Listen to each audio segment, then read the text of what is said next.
Now I'd like to show you something really cool. This is an ArcGIS engine application that's running something called the TouchTable. It's an engine application that uses the globe control, so it looks a lot like ArcGlobe and indeed has many of its functions and capabilities. But obviously this custom engine application has also been extended to support some of the unique features that we have with the TouchTable. As the name implies, the TouchTable is controlled by hand movements. Kim is controlling the map using gestures. She can zoom in and she can zoom out.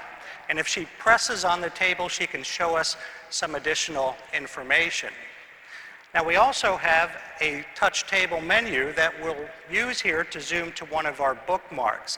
This bookmark will take us to the area just within McCarran International Airport in Las Vegas, Nevada. Now I can join this collaboration with Kim. I can take control of the table from my end. I can even take control of the menu by touching the side of the table. So I have all the capabilities that Kim has regardless of what side of the table I'm standing on. Now you can imagine if there were more of us up here standing around this table, each collaborating, each controlling the table. This is a lot like how we might stand around a paper map in a conference room, or how we might crowd around a monitor. But this is a lot easier to see and certainly solves the problem of fighting over the mouse. Now we've used another bookmark to take us to an area around the Mandalay Bay Casino in Las Vegas. And we've implemented a slider tool which allows us to move back and forth between images that have been taken at different times.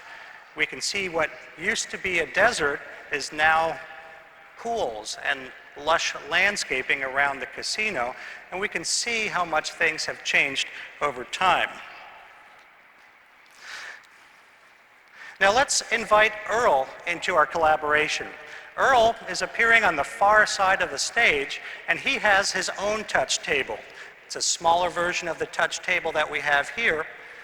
He can connect to our TouchTable, and he can control our tables together. Maybe he's in a local office or a local command center.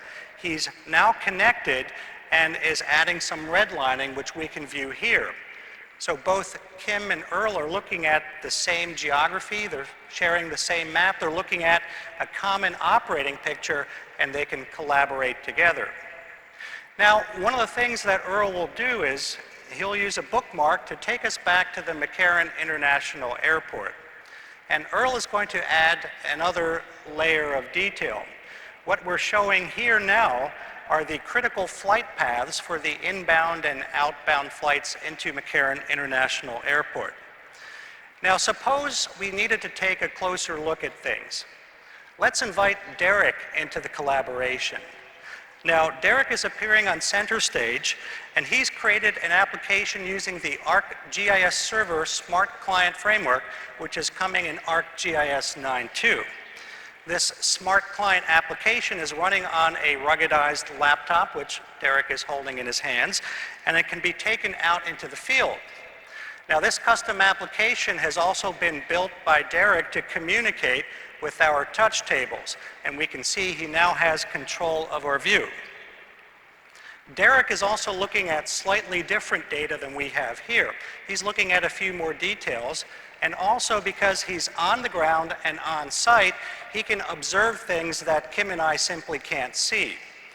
So let's imagine that Derek is a security expert, and he's noticed some suspicious activity in one of the buildings near the airport. He's noted that in his application, and as soon as he does, Kim and I can also view his notations and markups. Here we see that a suspicious activity that Derek has observed lies within one of the critical flight paths. Thank you.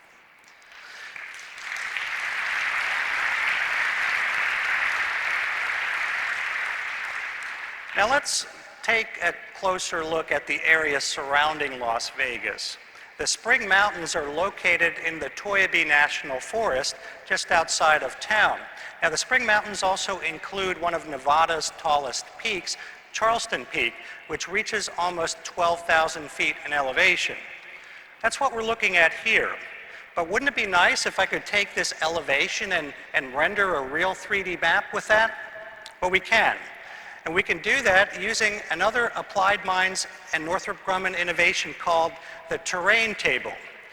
Now, Kim is sending to the terrain table some of the elevation data that she has, and this has a rubberized cover and a series of pistons and vacuums which create the terrain for us. Isn't that great?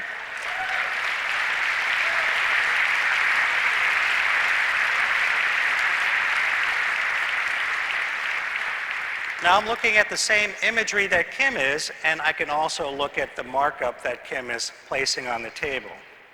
So this is really neat and adds yet another dimension to our collaborative and geographically aware environment. Thank you very much.